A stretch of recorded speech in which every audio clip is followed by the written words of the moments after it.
Assalamualaikum warahmatullahi wabarakatuh. Anak-anak solih, bagaimana kabarnya hari ini? Semoga keberkahan Allah senantiasa menaungimu, sehingga hari ini lebih baik daripada hari kemarin. Anak-anak solih, kita bertemu lagi dalam kisah berhikmah.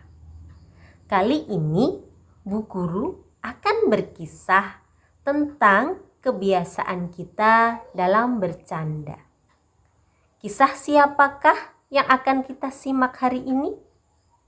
Mari kita simak kisah berikut ini. Meneladani candaan sang uswatun hasanah. Seorang lelaki senantiasa terjaga perilakunya. Indah tutur kata yang keluar dari lisannya. Tak ada celah, sebab Allah Azza wa Jalla yang menjaganya. Hingga ia bergelar uswatun hasanah, teladan yang baik. Tentu kita tahu siapakah dia. Dialah Muhammad sallallahu alaihi wasallam, seorang nabi dan rasul Allah yang mulia. Peri kehidupan Nabi terekam dalam hadis yang terjaga keabsahannya. Hadis sahih. Sejak bangun tidur hingga tidur kembali, kita temukan sosok beliau secara utuh.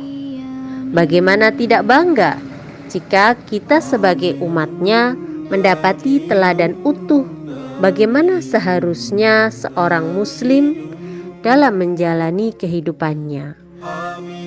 Bagaimana seorang muslim ketika hendak tidur, bangun tidur, belajar, makan, minum, ke kamar mandi, berdagang, dan berinteraksi dengan orang lain.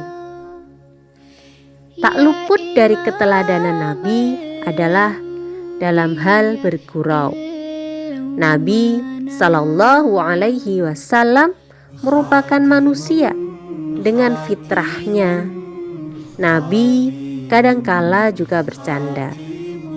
Tapi bagaimanakah cara Nabi bercanda? Suatu ketika datanglah seorang perempuan yang telah lanjut usia. Perempuan tadi menghampiri Nabi dan memohonkan agar bisa masuk surga. Wahai Ummu Fulan, tidak ada orang tua yang berada di surga. Mendengar jawaban Nabi, perempuan tadi menangis lalu pergi.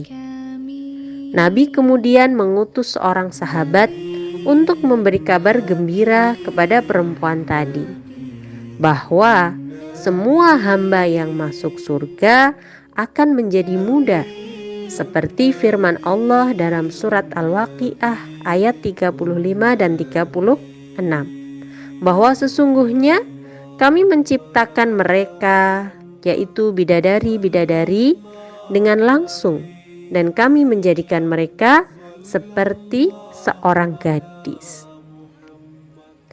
Maka di surga tidak ada perempuan tua karena semua kembali menjadi seorang gadis. Mari kita simak satu kisah lainnya yang berkaitan dengan candaan Nabi. Suatu ketika seorang sahabat mendatangi Nabi dan meminta tolong mencarikan tumpangan untuk barang-barangnya. Nabi berkata, "Maka bawalah barangmu ke sana. Naikkan barang itu ke anak unta."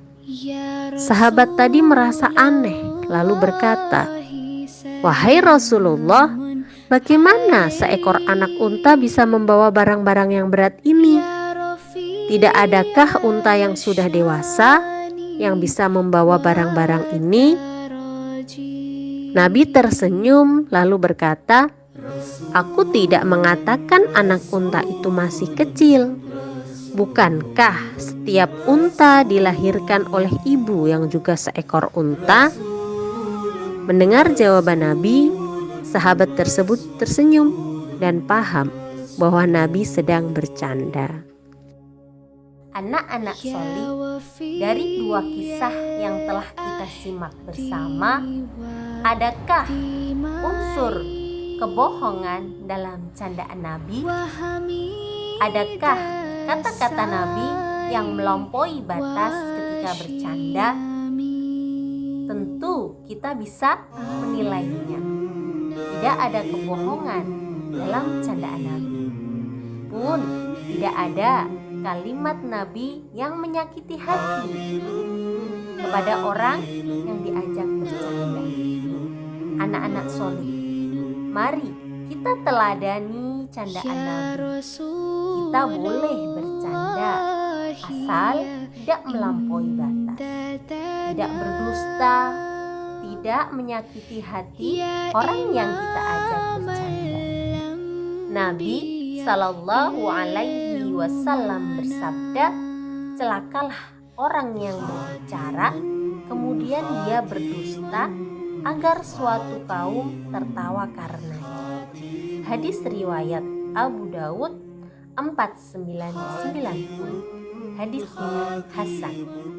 Anak-anak soleh, sampai di sini kisah berhikmah kali ini. Semoga anak-anak bisa mempraktikkan dalam kehidupan sehari-hari. Ingat, boleh bercanda tapi tidak boleh berbohong dan melampaui batas. Sampai bertemu di kisah selanjutnya yang insya Allah akan lebih menarik lagi. Sekian, wassalamualaikum warahmatullahi wabarakatuh.